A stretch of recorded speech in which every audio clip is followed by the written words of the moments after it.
Question: what is a line splitter? Answer: this is a line splitter. Thanks so much for watching. I really appreciate... Oh, wait a minute. Yeah. This is a line splitter, an AC line splitter, and this one happens to have a GFCI receptacle tester built in. So let's take this out of the package here. This came to me via Slantapause for Catmiss, and we're going to start right with this end here. Okay, that's the GFCI tester. You got your regular plug, you plug it into an outlet, and you have 3 lights, and it's going to show you if it's reverse wired or an open ground or hot only, no neutral, or something like that. You know, any kind of faulty wiring of any kind, and a GFCI test button. I don't have a GFCI here, nor would I put one here because it is next to water. Yes, I know it's not code. This is my house, and I know what I'm doing. And we can take this. Now, I know this is wired 100% correctly. We can go ahead and plug that in, and we have the 2 lights on the right over there. GFCI button obviously does nothing because it's not a GFCI unit, and the legend there shows that everything is wired correctly. Okay, so that's that part of it. Then you get the rest. We'll make this really easy. The opposite end of it, you get your outlet back. Okay, so current goes right through here, and you get your outlet back. That's it. That's all it does, except for these 2 holes. And they are marked 1X and 10X. What in the hell is that for? Why would you need this thing? What does it do? Well, like the name suggests, it's a line splitter.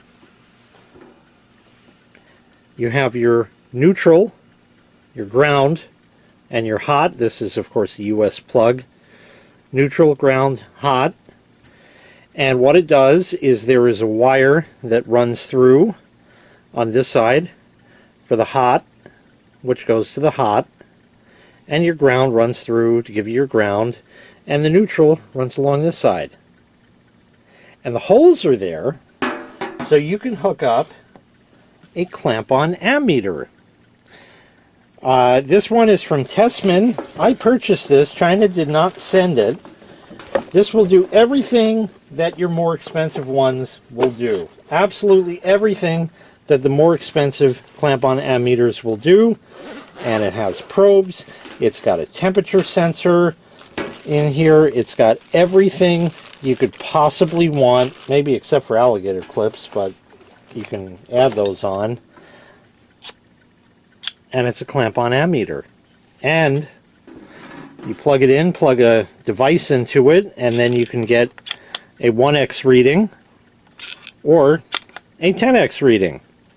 Simple as that.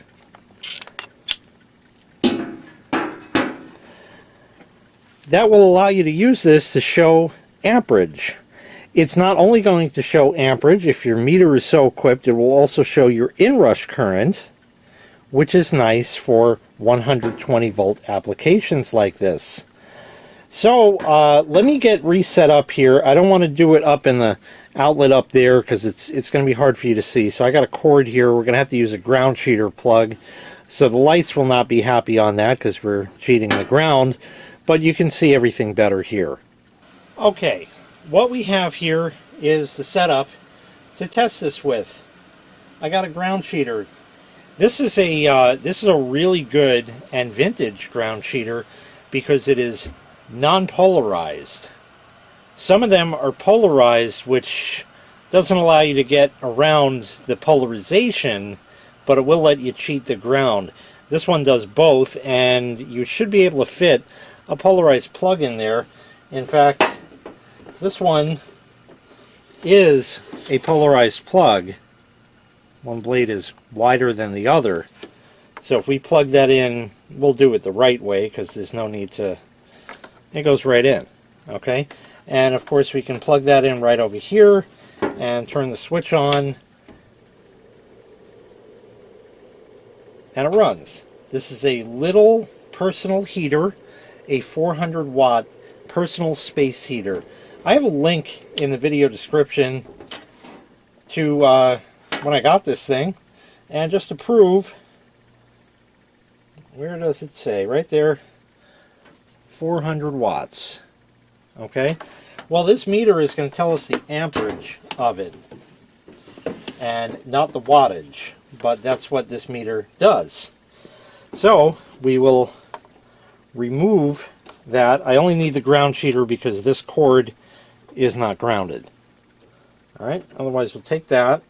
And now we're going to plug this in, and it should read and tell us only one light is lit, which means it's an open ground. By the way, there's a link, like I said, to the heater, and also a video I had about ground cheaters that you can find in the prescription down there. And we can take this and simply plug that in, and once again, just turn the heater on, and it works. Nothing special. So now we can take our clamp-on ammeter. There we go. Get that powered up. And it's on auto, but I'm going to set it to amps directly. So it's going to read amps and hertz. And we're going to go to the 1x. Well, I don't know if it'll read hertz in this mode, but anyway, it's there.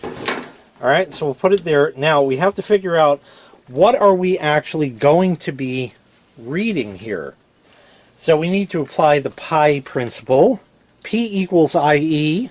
P is power, or watts, which equals IE. I, intensity, or amperage, times voltage. We know the power is 400.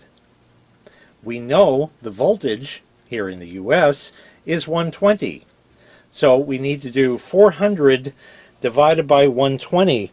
We're going to use this vintage Sharp little pocket keychain calculator. There's a link in the prescription to this, although I don't know if I ever posted that video yet.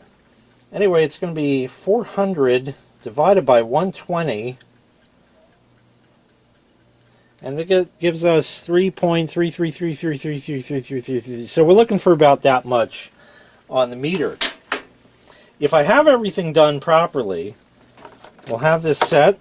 We'll turn the meter so you can see it. And hold it a little different. We'll turn the heater on. And it's coming up a little bit low, but that's because, and it may hit it yet, because it's got to warm up in that, you know, it takes a little bit. But it is reading 3 point something amps. And the reason why is that 400 watts is what's on the nameplate on the item itself is typically the maximum current that it's going to pull, or wattage that it's going to pull, and we're not pulling that much.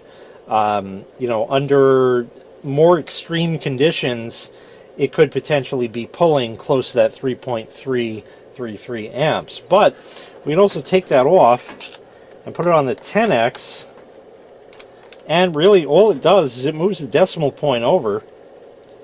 Now it's 30.9 because this is 10 times that of the 1x. And that's really nice because now you can simply plug this in, plug any device you want into it, clamp on your ammeter, and get a reading. That's really nifty. I never knew they made such a thing. But there it is. So let's go ahead. It's hot for this. So we'll turn that off. We'll get rid of that. I got an angle grinder down here, so we'll go get that. And we'll do the same conversion and all that. There's too many wires here. Okay, here's an angle grinder. This is a Harbor Freight one from years ago. I never use this. I only use it for testing stuff, and I never put a blade on it, so I've left the blade off for your safety. But it runs. It'll do what it needs to. And it does say right there, 120 volts, 4.3 amps. So what do we do if we want watts out of that? Well, it's very simple. We apply pi once again. And to do that, now we have to solve for P, which is I times E. I, intensity, or amperage, times E, electrical potential, or voltage. We have the amperage and the voltage, so it's simply 4.3 times 120, and that's 516, 516 watts. So that's what that would pull. But we already have the amperage, so we're looking for something near that. Remember, you're not going to get what it says on the label. Instead, you're going to get that would be the maximum that it's going to pull. So we're going to try to do two things, because I think this does inrush also. I got to remember how to do it. But we'll go ahead and plug it in, and we'll clamp on the ammeter right there, and we'll do that. I'm just going to hold this just so whatever, and it should be about 4.3.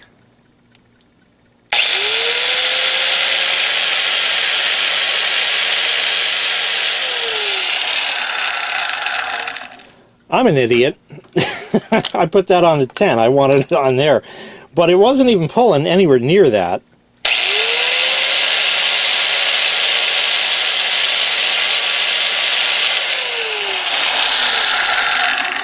About 2.6. Let me blast it one more. I did see an 8 come up on there. So let me see if I can figure out how to make this do inrush.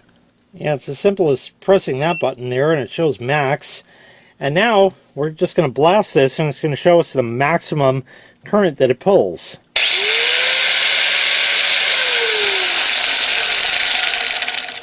.93 amps to start. If it goes higher on the next start, which is possible, then it will go up from there. If not, it'll stay at 793. 802, and 813. So there you go. That'll show the inrush there. And let me ask you something. How else are you possibly going to read that if you want to know what the inrush current of this thing is? It's real damn convenient to be able to hook a clamp-on ammeter up and just get all of that information right there. You don't have to cut any wires, splice any wires, or do any wiring at all. Everything here simply unplugs when you're done. And that's it. We split the line and hooked up a clamp-on ammeter to it, and that is what a line splitter does. This is a really handy thing. I wasn't looking for this. I didn't even know they had such a thing. Oh, it's actually kind of nice. It's got, you can see the lights on the bottom too. So if the outlet's upside down, that's a smart design. That's a smart design. So anyway, that was that. This is made by Triplet. There's a bunch of them out there. You can find them. I just went for the cheapest one because it does the same thing.